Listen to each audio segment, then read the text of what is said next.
Jika sekiranya ada yang bertanya, mana lebih dulu ada, antara Pancasila dan Lambang Garuda? Saya yakin tidak banyak dari kita yang bisa menjawab pertanyaan sederhana ini. Kemudian, letak lambang sila ke-1 yaitu ketuhanan yang Maha Esa, berada di tengah perisai yang sudah tepat, karena merupakan sila yang paling utama. Namun bila kita perhatikan lebih lanjut, letak lambang-lambang Pancasila untuk sila-sila kedua sampai kelima, terlihat agak janggal. Yaitu mulai dari kanan bawah, dan berputar melawan arah jarum jam.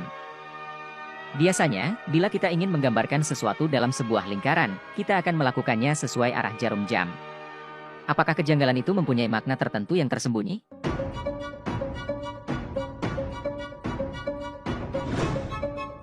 Bung Karno dalam pidatonya mengatakan, jas merah, yang merupakan akronim dari jangan sekali-kali melupakan sejarah. Rupanya, beliau terinspirasi dari perkataan Abraham Lincoln, yakni one cannot escape history. Kitab suci agama sendiri, sebagai pedoman hidup umat manusia, sepertiga bagiannya berisi tentang kisah dan sejarah umat-umat terdahulu, agar kita dapat mengambil pelajaran darinya. Sekarang kita mulai kepada pertanyaan, mana yang lebih dulu ada, Pancasila ataukah Lambang Garuda? A.G. Pringgodigdo dalam bukunya yang berjudul Sekitar Pancasila menyebutkan, bahwa rancangan Lambang Negara karya Sultan Hamid II, diresmikan pemakaiannya dalam sidang Kabinet RIS pada tanggal 11 Februari 1950. Namun ketika itu, Sultan Hamid II tidak menamai rancangan lambang negara yang dibuatnya itu dengan sebutan Garuda, melainkan dengan sebutan Elang Rajawali, di mana gambar bentuk kepala Elang Rajawali rancangannya itu masih gundul, dan tidak berjambul seperti bentuk lambang Garuda yang sekarang ini. Presiden Soekarno, kemudian memperkenalkan lambang negara itu untuk pertama kalinya itu kepada halayak umum di Hotel Des Indes Jakarta pada 15 Februari 1950, setelah terlebih dulu penamaannya diganti oleh Muhammad Yamin menjadi Garuda. Sedangkan istilah Pancasila itu sendiri, diperkenalkan oleh Bung Karno kepada publik dalam pidatonya tanpa teks di depan sidang Dokuritsu Zunbityu Sakai, atau Badan Usaha Persiapan Kemerdekaan Indonesia, pada tanggal 1 Juni 1945, di mana saat itu, Bung Karno menggaungkan Pancasila sebagai nama dasar negara Indonesia, guna memenuhi pertanyaan Dr. KRT Rajiman Wedyodiningrat yang bertanya, tentang apa dasarnya Indonesia merdeka yang akan didirikan. Nah, tanggal 1 Juni 1945 inilah, yang kemudian ditetapkan sebagai hari lahirnya Pancasila berdasarkan Perpres nomor 24 tahun 2016, yang lebih tepatnya, adalah hari saat Bung Karno memperkenalkan Pancasila sebagai dasar negara kepada halayak umum. Sehingga, ketika ditanya mana yang lebih dulu ada, Pancasila ataukah Lambang Garuda, maka jawabnya adalah, bahwa Pancasila lah yang diperkenalkan terlebih dulu kepada publik, yakni pada tanggal 1 Juni 1945, baru kemudian diperkenalkan Lambang Garuda sebagai dasar negara pada tanggal 15 Februari 1950. Nah sekarang pertanyaan lanjutannya adalah, antara Pancasila dan Lambang Garuda, mana yang lebih dulu ada di Nusantara, meskipun saat itu keduanya belum disebut sebagai Pancasila dan Garuda, dan belum dikenalkan kepada publik. Mari kita cari tahu bersama. Kita semua tahu, bahwa Pancasila lahir pada tanggal 1 Juni 1945, terlebih setelah diterbitkannya Perpres nomor 24 tahun 2016 yang menetapkan tanggal 1 Juni setiap tahunnya sebagai hari lahir Pancasila. Namun tahukah Anda, bahwa ternyata konsep dan tata nilai Pancasila itu sendiri, sejatinya telah dikenal di Nusantara sejak ribuan tahun yang silam. Menurut Dedi Endarto, seorang pemerhati sejarah dan budaya di Nusantara, bahwa konsep dan tata nilai Pancasila, sudah lahir ribuan tahun lalu di Gunung Pawitra, atau yang sekarang kita kenal dengan nama Gunung Penanggungan. Di atas kawasan itu, sempat terjadi perebutan pengaruh keagamaan, dan berakhir dengan cerita manis tentang toleransi beragama, guna menjaga kepentingan semesta. Sebagai kawasan tempat pendidikan keagamaan, ada yang menarik, bahwa ada pencerahan yang sama pada semua kedewaguruan dari agama itu, setelah memeras tata nilai kehidupan semesta. Rupanya, semuanya merujuk pada tata nilai yang sama, sekalipun berbeda bahasa, untuk digunakan sebagai tata cara atau panduan hidup. Di Gunung Perwara Bekel yang dikenal sebagai Arya Kasaiwan dalam agama Hindu, mereka menyebutnya sebagai Pancawira Dharma. Di Gunung Perwara Saraklopo yang dikenal sebagai Arya Kareshan dalam agama Kejawen, mereka menyebutnya sebagai Pancakowara. Di Gunung Perwara Kemuncup yang dikenal sebagai Arya Kasogatan dalam agama Buddha, mereka menyebutnya sebagai Pancasila Buddha. Di Gunung Perwara Gajah Mungkur yang dikenal sebagai Arya Kabuyutan dalam pemujaan kepada leluhur, mereka menyebutnya sebagai Pancamukti Wibawa. Bahkan kawasan Gunung Pawitra atau Gunung Penanggungan itu sendiri digelari sebagai Pancawalikrama. Dan ini terjadi sejak abad ke-8 Masehi hingga abad ke-15 Masehi. Sebagai contoh, dalam agama Buddha, konsep dan tata nilai Pancasila telah dikenal dengan sebutan Pancasila Buddha. Dalam kitab Tipitaka disebutkan bahwa kelima sila dari Pancasila Buddha dalam bahasa Pali adalah sebagai berikut. Artinya, 1. Aku melatih diri untuk menghindari pembunuhan. 2. Aku bertekad melatih diri untuk tidak mengambil barang yang tidak diberikan. 3. Aku bertekad melatih diri untuk tidak melakukan perbuatan asusila. 4. Aku bertekad untuk melatih diri menghindari ucapan yang tidak benar, berdusta, atau memfitnah. 5. Aku bertekad untuk melatih diri menghindari segala minuman dan makanan yang dapat menyebabkan lemahnya kewaspadaan. Sedangkan dalam agama kejawen Jawa kuno, konsep dan tata nilai Pancasila telah dikenal dengan sebutan Pancakowara, yang terdiri atas 1. Dilarang membunuh. 2. Dilarang mencuri. 3. Dilarang berzina. 4. Dilarang minum minuman keras. 5. Dilarang berjudi.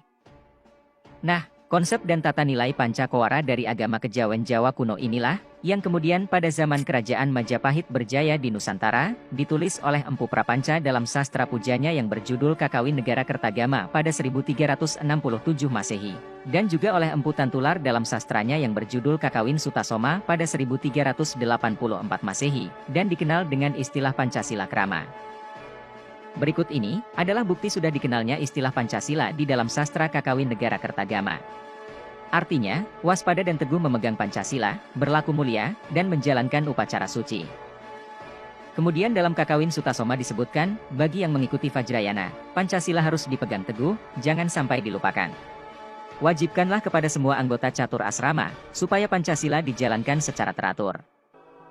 Jadi jelas di sini, bahwa konsep dan tata nilai Pancasila, sudah dikenal oleh bangsa ini sejak ribuan tahun yang silam, meskipun dengan sebutan yang berbeda. Inilah sebabnya, dalam buku autobiografi Soekarno Penyambung Lidah Rakyat halaman 240 disebutkan, bahwa Bung Karno mengatakan, aku tidak mengatakan bahwa aku menciptakan Pancasila. Apa yang aku kerjakan, hanyalah menggali jauh ke dalam bumi kami, tradisi-tradisi kami sendiri, dan aku menemukan 5 butir mutiara yang indah. Bung Karno sendiri dalam pidato monumentalnya, ketika memperkenalkan istilah Pancasila kepada publik pada tanggal 1 Juni 1945 mengatakan, bahwa namanya bukanlah Pancadharma, melainkan Pancasila. Dalam pidatonya, Bung Karno berkata, sekarang, banyaknya prinsip, kebangsaan, internasionalisme, mufakat, kesejahteraan, dan ketuhanan, 5 bilangannya. Namanya bukan Pancadharma, tetapi saya namakan ini dengan petunjuk seorang teman kita ahli bahasa, namanya ialah Pancasila. Sila artinya asas atau dasar, dan di atas kelima dasar itulah, kita mendirikan negara Indonesia yang kekal dan abadi. Jadi, konsep awal Pancasila yang diperkenalkan oleh Bung Karno pada tanggal 1 Juni 1945, isinya justru masih sangat berbeda dengan susunan Pancasila yang kita kenal saat ini. Yakni, 1. Kebangsaan Indonesia. 2. Internasionalisme atau perikemanusiaan. 3. Mufakat atau demokrasi. 4. Kesejahteraan sosial. 5. Ketuhanan yang Maha Esa. Nah, pada malam 1 Juni 1945, Bung Karno kemudian sowan ke rumah Muhammad Yamin di Menteng, Jakarta, dan melakukan rapat kecil dengan mengundang 4 orang kiai, yakni 2 orang dari Nahdlatul Ulama, dan 2 orang dari Muhammadiyah, guna dimintai masukan soal rencana pidatonya untuk memperkenalkan Pancasila, dalam sidang BPUPKI keesokan harinya tanggal 1 Juni 1945. Nah, keempat orang kiai itu adalah, Kiai Haji Wahid Hashim, Kiai Haji Mas Joer, Kiai Haji Abdul Kahar Musakir, dan Ki Bagus Hadikusumo. Setelah sidang pertama BPUPKI tanggal 29 Mei sampai dengan 1 Juni 1945, dibentuklah Panitia 9, panitia kecil yang beranggotakan Kiai Haji Wahid Hashim, Haji Agus Salim, Abi Koesno Cokroso Ejoso, Abdul Kahar Musakir, Soekarno, Muhammad Hatta, Muhammad Yamin, Ahmad Soebarjo, dan Alexander Andreas Maramis. Panitia kecil ini kemudian melahirkan kesepakatan pada tanggal 22 Juni 1945 yang ditandatangani oleh seluruh anggota Panitia 9 dan tertulis pada piagam yang kemudian kita kenal dengan nama Piagam Jakarta.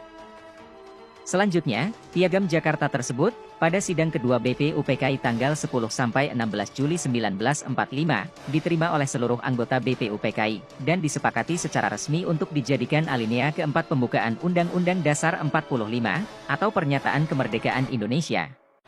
Dan di dalam isi Piagam Jakarta 22 Juni 1945 tersebut, terdapat perubahan rumusan Pancasila sebagai berikut. 1. Ketuhanan dengan kewajiban menjalankan syariat Islam bagi pemeluk-pemeluknya. 2. Kemanusiaan yang adil dan beradab. 3. Persatuan Indonesia. 4. Kerakyatan yang dipimpin oleh hikmat kebijaksanaan dalam permusyawaratan perwakilan. 5. Keadilan sosial bagi seluruh rakyat Indonesia. Dan akhirnya, setelah melalui proses perumusan ulang yang cukup panjang, pidato lahirnya Pancasila 1 Juni 1945 tersebut, kemudian dituangkan secara resmi ke dalam pembukaan UUD 45 alinea 4, dengan susunan sebagai berikut. 1. Ketuhanan yang Maha Esa. 2. Kemanusiaan yang adil dan beradab. 3. Persatuan Indonesia. 4. Kerakyatan yang dipimpin oleh hikmat kebijaksanaan dalam permusyawaratan perwakilan. 5. Keadilan sosial bagi seluruh rakyat Indonesia. Lalu, bagaimana dengan lambang Garuda? Apakah ia juga telah dikenal di Nusantara sejak ribuan tahun yang silam? Mari kita cari tahu lagi bersama. Lambang Garuda ternyata juga bukan merupakan bentukan baru.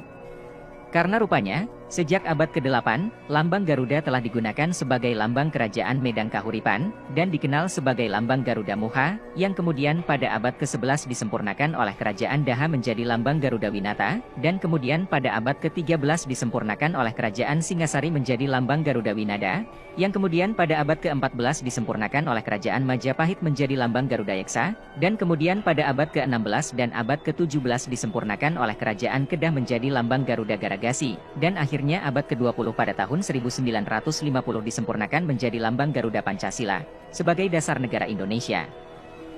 Sehingga dengan demikian, kesimpulannya adalah, bahwa ternyata baik konsep dan tata nilai Pancasila ataupun lambang Garuda, keduanya sama-sama telah dikenal di Nusantara sejak abad ke-8 Masehi. Lalu, apakah ada makna atau pesan tersembunyi? Kalau mau diada-adakan, bisa saja. Mari kita perhatikan letak lambang-lambang Pancasila untuk sila-sila kedua sampai kelima yang terlihat agak janggal. Yaitu mulai dari kanan bawah, dan berputar melawan arah jarum jam. Seandainya jika kita mulai dari kiri atas, berputar mengikuti arah jarum jam, maka urutannya adalah seperti ini. Apakah urutan atau sekuens tersebut mengandung makna atau pesan yang tersembunyi? Kemungkinan sekali, lambang-lambang tersebut menggambarkan tahapan perkembangan negara Indonesia sebagai berikut. Tahap pertama, tahap kemerdekaan Indonesia, atau periode Soekarno. Tahap kemerdekaan Indonesia, diawali dengan proklamasi kemerdekaan oleh Soekarno-Hatta pada tanggal 17 Agustus 1945. Sebagai negara yang baru memerdekakan diri, perlu perjuangan di forum internasional, agar eksistensi Republik Indonesia yang merdeka dan berdaulat dari Sabang sampai Merauke, diakui oleh dunia internasional. Itulah yang diperjuangkan oleh Bung Karno. Bukan hanya diakui eksistensinya, tetapi menjadi leader di kalangan negara-negara non-blok, dengan ide-ide yang cemerlang, dan inisiatifnya melaksanakan konferensi Asia Afrika. Tahap awal kemerdekaan Indonesia, dilambangkan dengan kepala banteng, gambar dari Partai Nasional Indonesia, yang dipimpin oleh Bung Karno. Tahap kedua, tahap pembangunan, atau periode Soeharto. Soeharto menyadari bahwa agar Indonesia dapat menjadi negara besar dan kuat, pembangunan perekonomian nasional perlu mendapat prioritas. Pada awal pemerintahannya, perekonomian Indonesia masih sangat tergantung pada impor barang-barang kebutuhan, dari semen dan bahan bangunan, bahan pakaian dan kebutuhan sehari-hari, serta hampir semua barang-barang kebutuhan lainnya. Produksi dalam negeri minim sekali, dan perekonomian hanyalah mengekspor bahan mentah dan impor barang jadi. Soeharto melaksanakan pembangunan nasional secara terencana dan terarah, dengan rencana pembangunan 5 tahunan, pembangunan infrastruktur untuk transportasi, bendungan untuk irigasi, program keluarga berencana, program perekonomian pedesaan dengan KUD, PIR, plasma, subsidi pupuk dan benih, dan pernah mencapai swasembada beras. Pembangunan industri juga mengalami kemajuan yang berarti, dan secara nasional telah mengalami kemajuan yang signifikan. Pembangunan awal yang dipacu dengan cepat untuk mengejar ketertinggalan, membawa serta penyakit balita atau Kinderziekte di bidang manajemen, inefisiensi, dan yang terparah, adalah korupsi. Kelemahan-kelemahan itu memang sulit untuk dihindari, karena akselerasi masih di tahap awal pembangunan, dan kita masih perlu belajar banyak. Periode Soeharto ditandai dengan pohon beringin, lambang Partai Golkar, yang menjadi kekuatan politiknya. Tahap ketiga, tahap keadilan dan persatuan, atau munculnya Ratu Adil. dilambangkan dengan rantai dalam satu rangkaian, seperti gelang atau kalung. Mata rantai yang kotak menggambarkan pria, dan yang bulat menggambarkan wanita, adalah sama besarnya. Ini melambangkan kesamaan hak dan kewajiban di depan hukum, equality before the law. Rantai berbentuk gelang atau kalung, menggambarkan persatuan. Dewasa ini, kita mengalami kekacauan dalam sistem pemerintahan dan tatanan sosial, dan perekonomian nasional juga dalam kondisi yang kurang menggembirakan. Apabila Indonesia ingin makmur dan sejahtera, persyaratan-persyaratan utama adalah: pertama, supremasi hukum. Pembangunan tidak dapat dilaksanakan apabila tidak ada kepastian hukum, maraknya korupsi, dan hukum yang tajam ke bawah tapi tumpul ke atas. Dengan kata lain, tidak adanya keadilan. Prabu Joyoboyo telah menggambarkan akan munculnya Ratu Adil. Banyak yang bertanya, siapakah sebenarnya Ratu Adil yang diramalkan itu? Menurut hemat saya, Ratu Adil bukannya dalam bentuk sosok manusia, tetapi sebagai perlambang dari keadilan yang menjadi ratu, atau supremasi hukum.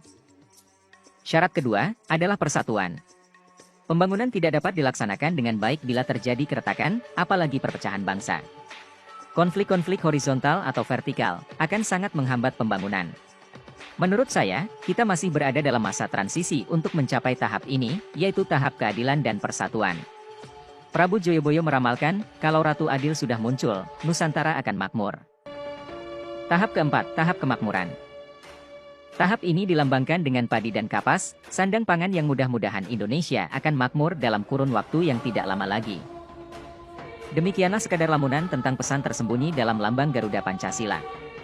Semoga Indonesia dapat segera keluar dari kondisi yang sangat memprihatinkan, di mana tata kehidupan berbangsa dan bernegara, tata kehidupan sosial telah kehilangan nilai etika dan moral, dan hampir separuh masyarakat masih berada di bawah garis kemiskinan.